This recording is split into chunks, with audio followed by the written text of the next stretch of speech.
Fox host Bill Hemmer and Democratic Representative Chris Van Hollen squared off over Medicare and the budget and debt, and I want to play some of the clip for you, and then we'll break it down.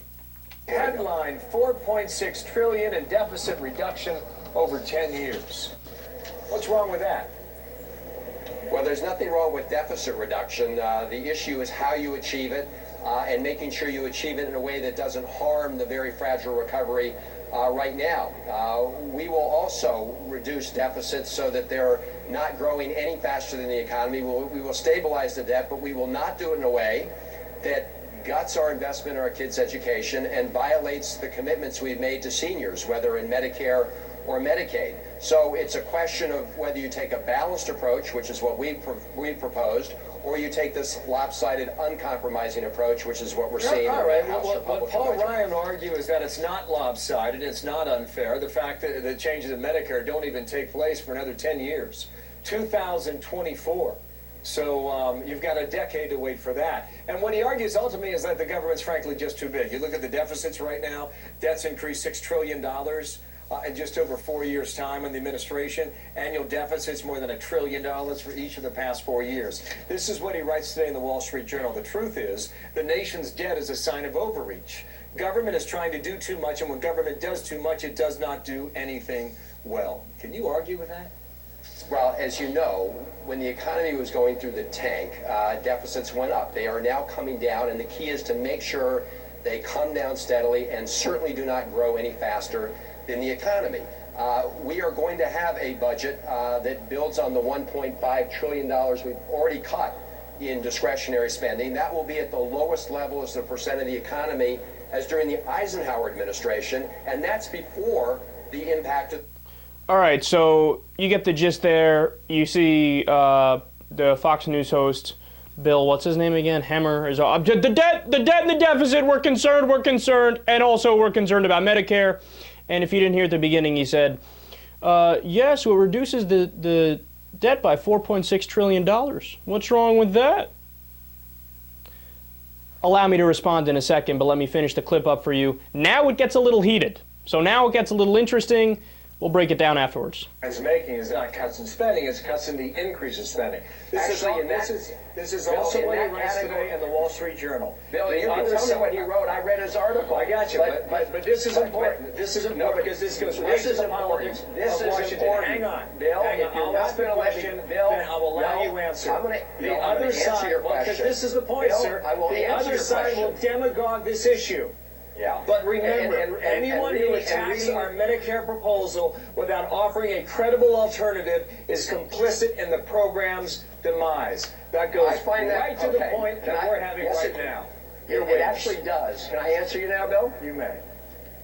What did Paul Ryan and Mitt Romney do in the last presidential election? They demagogued the $715 billion in Medicare savings that was part of Obamacare. You remember that, don't you? That was $715 billion in savings in 10 years. They have nowhere close to that amount of savings in their 10-year window, and yet you know what they did? They took every penny of those savings that they ran against, those savings that they demagogued.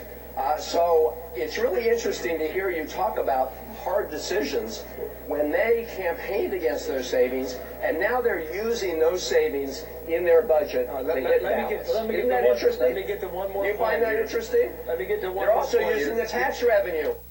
So he's right about that, by the way, and we discussed that the other day, where remember Mitt Romney and Paul Ryan were saying, Obama cut Medicare by $716 billion. How dare he? How dare he? How dare he? Right? In Ryan's budget, they have the same $716 billion cut. Look, but actually, to be fair, that's one area where it does make sense to cut because it's a cut to Medicare Part D. It's a cut to the providers. It's not a cut to benefits. So it makes sense to do it.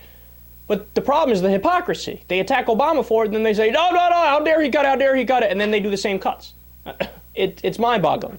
But look, let's address some of Hemmer's arguments there because they're really bad arguments. So he's super concerned, the deficit's the problem, the debt's the problem, and Medicare's the problem. Now, look, here's the bottom line right off the bat.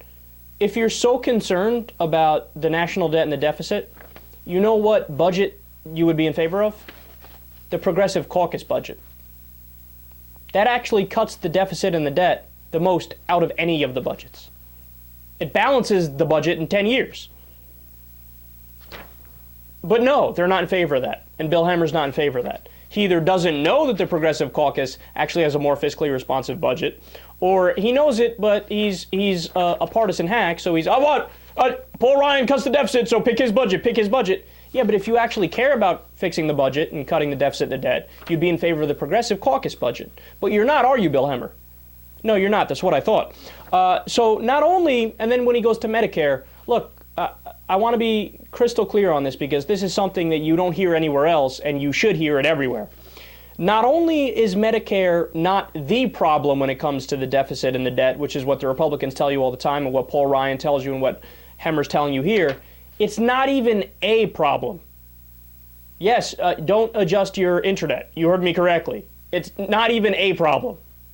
So, to give you the specifics, until it's fully solvent until the year 2024, and then after 2024 it pays out 87% of its benefits. All you would need to do to fix it is do a minor tweaking in the revenue system. And honestly, you don't even need to necessarily raise taxes for it. You can divert funds and reallocate funds from a different area of the budget to cover for Medicare. Or if you want to be fiscally conservative about it, the Republicans could hypothetically be in favor of, all right, well, the government will continue to pay 87% of Medicare costs, and the person has to pick up 12%.